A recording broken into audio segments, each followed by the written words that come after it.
Shalom saudaraku yang terkasih. Kita bertemu kembali pada hari Minggu yang terakhir di bulan Februari ini. Semoga kita dalam keadaan sehat, dipenuhi oleh sukacita. Kiranya Allah yang menjadi sumber pengharapan berbelas kasihan kepada kita, mencurahkan berkat-Nya yang melimpah itu. Pada hari Minggu ini Tuhan menyapa kita melalui firman-Nya. Kiranya firman ini semakin menguatkan kita di tengah situasi kehidupan yang penuh pergumulan ini. Kita awali pembacaan firman ini dengan berdoa. Bapa kami yang bertahta di kerajaan surga, terpujilah Engkau karena kasih-Mu yang tercurah atas kami. Pada saat ini kami rindu bersekutu dengan-Mu melalui firman ini. Roh Kuduslah yang memimpin hati dan pikiran kami. Dan semoga firman-Mu ini berkuasa atas kami. Inilah dua permohonan kami ya Allah yang kami alaskan hanya di dalam nama Yesus Kristus Tuhan kami. Amin. Bapak, Ibu, dan Saudara sekalian yang terkasih, minggu ini adalah minggu reminiscere, diambil dari Mazmur pasal 25 ayat 6 yang selengkapnya berbunyi sebagai berikut. Ingatlah segala rahmat-Mu dan kasih setia-Mu ya Tuhan, sebab semuanya itu sudah ada sejak purbakala. Demikian firman Tuhan. Itulah sesungguhnya inti dari reminiscere, bahwa Allah mempertimbangkan iman orang percaya. Rahmat dan kasih setia Allah sudah diberikan kepada Abraham yang telah ditetapkan sebagai bapa orang percaya, sebagai bapa orang beriman. Perihal iman ini sering dipertentangkan dengan akal sehat, padahal sebenarnya iman tidak bertentangan dengan akal sehat. Yang benar adalah bahwa iman melampaui akal sehat, sebab iman melihat apa yang tidak dapat dilihat oleh mata, melihat kuasa dan kasih Allah di balik segala sesuatu.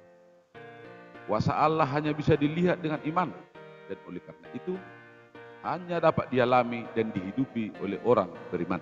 Iman yang sesungguhnya tidak sebatas mempercayai sesuatu, akan tetapi mempercayakan diri kepada sesuatu, yaitu kepada Allah. Iman yang seperti itulah yang diperhitungkan oleh Allah sebagai kebenaran kepada Abraham, sebagaimana tertulis di surat Rasul Paulus kepada jemaat Roma pasal 4 ayat 13 sampai dengan ayat yang ke-25. Nats ini adalah khutbah pada Minggu Reminiscere 28 Februari tahun 2021 dengan topik Minggu Allah memperhitungkan iman orang percaya. Marilah kita dengarkan bersama-sama. Saya akan membacakannya. Judul perikop, Abraham dibenarkan karena iman. Sebab bukan karena hukum Taurat telah diberikan janji kepada Abraham dan keturunannya bahwa ia akan memiliki dunia, tetapi karena kebenaran berdasarkan iman. Sebab jika mereka yang mengharapkannya dari hukum Taurat menerima bagian yang dijanjikan Allah, maka sia-sialah iman dan batallah janji itu. Karena hukum Taurat membangkitkan murka. Tetapi di mana tidak ada hukum Taurat, di situ tidak ada juga pelanggaran. Karena itulah kebenaran berdasarkan iman supaya merupakan kasih karunia, sehingga janji itu berlaku bagi semua keturunan Abraham, bukan hanya bagi mereka yang hidup dari hukum Taurat, tetapi juga bagi mereka yang hidup dari iman Abraham. Sebab Abraham adalah bapa kita semua. Seperti ada tertulis, Engkau telah kutetapkan menjadi bapa banyak bangsa di hadapan Allah yang kepadanya ia percaya, yaitu Allah yang menghidupkan orang mati dan yang menjadikan dengan firman-Nya apa yang tidak ada menjadi ada. Sebab sekalipun tidak ada dasar untuk berharap, namun Abraham berharap juga dan percaya bahwa ia akan menjadi bapa banyak bangsa menurut yang telah difirmankan. Demikianlah banyaknya nanti keturunan. Imannya tidak menjadi lemah, walaupun ia mengetahui bahwa tubuhnya sudah sangat lemah, karena usianya telah kira-kira 100 tahun, dan bahwa rahim Sarah telah tertutup. Tetapi terhadap janji Allah ia tidak bimbang karena tidak percaya. Malah ia diperkuat dalam imannya, dan ia memuliakan Allah dengan penuh keyakinan bahwa Allah berkuasa untuk melaksanakan apa yang telah Ia janjikan. Karena itu hal ini diperhitungkan kepadanya sebagai kebenaran. Kata-kata ini, yakni hal ini diperhitungkan kepadanya, tidak ditulis untuk Abraham saja, tapi ditulis juga untuk kita. Sebab kepada kita pun Allah memperhitungkannya, karena kita percaya kepada Dia yang telah membangkitkan Yesus Tuhan kita dari antara orang mati, yaitu Yesus yang telah diserahkan karena pelanggaran kita dan dibangkitkan karena pembenaran kita. Demikian firman Tuhan. Bapak, Ibu, dan Saudara sekalian yang terkasih dalam nama Yesus Kristus. Penjelasan dari nats ini adalah sebagai berikut. Yang pertama, memperoleh keselamatan karena percaya kepada janji. Dasar kehidupan Abraham dan keturunannya semata-mata hanya karena janji Allah. Abraham mempercayai itu sebagai kebenaran berdasarkan iman. Jadi bukan karena hukum Taurat. Bandingkan dengan Roma pasal 4 ayat 3. Dalam kerangka pemahaman itulah kita melihat bahwa hukum Taurat atau aturan apapun tidaklah identik dengan iman itu sendiri. Sama seperti Tuhan yang selalu melebihi rumusan manusia tentang Tuhan itu sendiri. Hukum Taurat adalah pembimbing dan norma bagi kita. Tetapi hukum Taurat tidak menyelamatkan. Sebab tidak ada satu orang pun yang dapat memenuhi hukum Taurat secara sempurna. Kita diselamatkan oleh kasih karunia, oleh pembenaran dari Allah. Yang kedua, iman Abraham kepada Allah diperhitungkan sebagai kebenaran. Di dalam menanti lahirnya keturunan sebagaimana janji Allah, Abraham ternyata tahan uji. Dia menyadari usianya yang semakin renta dan tubuhnya sudah sangat lemah. Ditambah dengan rahim istrinya Sarah yang sudah tertutup. Tetapi dia tidak bimbang sedikit pun.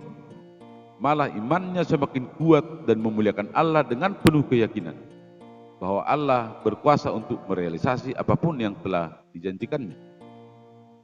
Maka menjadi semakin jelas bagi kita bahwa dasar pembenaran Abraham adalah imannya, bukan karena melaksanakan hukum Taurat. Jika Taurat yang mendasari keselamatan manusia, maka keselamatan yang diterima tergantung pada kemampuan manusia melakukan Taurat. Dan yang ketiga, kebenaran Abraham yang berdasarkan iman juga diperhitungkan kepada kita. Apakah pembenaran oleh kasih karunia melalui iman hanya berlaku bagi Abraham? Ternyata tidak. Allah meminta iman yang sama juga ada pada kita.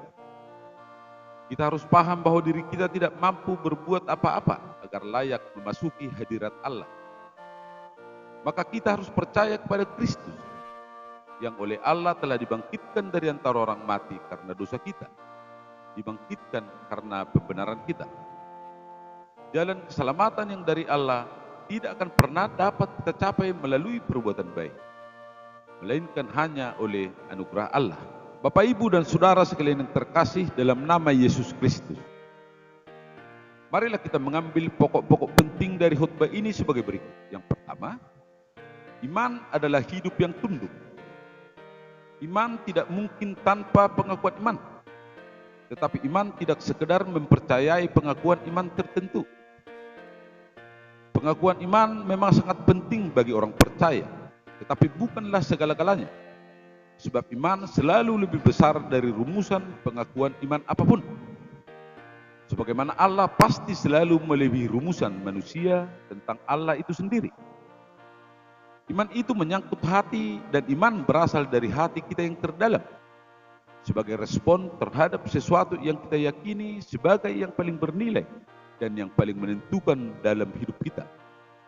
Oleh karena itu, iman adalah hidup yang tunduk, bukan sekedar kepala yang mengangguk atau mulut yang mengatakan ya. Yang kedua, iman bersifat dialektis dan menuntut perbuatan. Iman bukan cuma pengetahuan, tetapi juga bersifat dialektis. Iman berasal dari luar diri kita, tetapi bagaimanapun iman harus muncul dari diri kita, atau tepatnya dari hati kita. Iman bukanlah hasil aktivitas manusia, namun iman harus aktif dan menuntut perbuatan. Di dalam surat Yakobus pasal 2 ayat 17 dikatakan, demikian juga halnya dengan iman. Jika iman itu tidak disertai dengan perbuatan, maka iman itu pada hakikatnya adalah mati. Demikian firman Tuhan. Penulis surat Yakobus berpendapat, iman dan perbuatan adalah dua hal yang tidak dapat dipisahkan. Tetapi dalam banyak cara hidup orang Kristen, iman dan perbuatan sering ditampilkan secara keliru sebagai pilihan ini atau itu. Padahal seharusnya adalah keduanya harus sekaligus, baik ini maupun itu. Dalam kehidupan yang berimbang, harus ada iman dan perbuatan. Iman dapat membuktikan dirinya melalui perbuatan, dan sebaliknya, perbuatan dapat dikerjakan hanya melalui iman. Iman dan tindakan hanya dapat dimulai ketika kita memiliki iman sebagai dasar yang telah dianugerahkan oleh Allah. Iman dan perbuatan adalah dua sisi yang berbeda, yang berasal dari pengenalan kita mengenai Allah. Dan Abraham sudah memberikan contoh yang terbaik, membuktikan imannya dengan kesediaan menyerahkan anaknya Ishak sebagai korban bagi Allah. Yang ketiga, iman berbeda dengan kartu ATM. Masih berkaitan dengan iman dan perbuatan. Di dalam surat Roma pasal 10 ayat 9 dan ayat 10 dikatakan, sebab jika kamu mengaku dengan mulutmu bahwa Yesus adalah Tuhan dan percaya dalam hatimu bahwa Allah telah membangkitkan Dia dari antara orang mati, maka kamu akan diselamatkan. Karena dengan hati orang percaya dan dibenarkan, dan dengan mulut orang mengaku dan diselamatkan. Demikian firman Tuhan. Artinya, apa yang kita saksikan melalui mulut kita harus keluar dari hati kita. Berbeda dengan kartu ATM yang kita simpan dengan rapi di dompet, karena itu hanya milik pribadi dengan nomor PIN rahasia. Sebaliknya, iman harus kita perlihatkan dan saksikan keluar. Berbeda dengan kartu ATM yang saldonya adalah rahasia kita pribadi. Sebaliknya, kandungan dan isi iman harus kita perlihatkan di hadapan banyak orang. Dan yang keempat, hidup berdasarkan iman adalah hidup di dalam ketegangan antara yang sudah dan yang belum. Di dalam kitab Ibrani pasal 11 ayat 1 dikatakan, iman adalah dasar dari segala sesuatu yang kita harapkan dan bukti dari segala sesuatu yang tidak kita lihat. Demikian firman Tuhan. Artinya, sesuatu itu belum, masih kita harapkan. Akan tetapi juga sudah, karena yang kita harapkan itu begitu pasti. Hanya persoalan waktu. Hidup berdasarkan iman adalah ibarat memperoleh cek dari orang yang sangat kita percayai. Memang uang belum di tangan, tetapi kita sudah boleh dengan mantap hidup berdasarkan perhitungan bahwa uang itu sudah ada. Dengan kata lain, belum tetapi sudah. Tinggal menguangkannya pada waktu yang sudah pasti. Bapak, Ibu, dan Saudara sekalian yang terkasih dalam nama Yesus Kristus. Iman adalah sebuah pengembaraan. Iman adalah sebuah perjalanan. Maka dibutuhkan keberanian untuk memasuki perjalanan itu. Keberanian memulai satu langkah kecil. Iman tidak dimulai dengan pengetahuan, tetapi dimulai dengan keberanian, yaitu keberanian untuk percaya. Allah memperhitungkan itu. Bagian kita adalah mempercayai Allah yang telah membangkitkan Yesus Tuhan kita dari antara orang mati, yaitu Yesus yang telah diserahkan karena pelanggaran dan dibangkitkan karena pembenaran kita. Maka marilah memuji Tuhan atas kasih karunia-Nya bagi kita.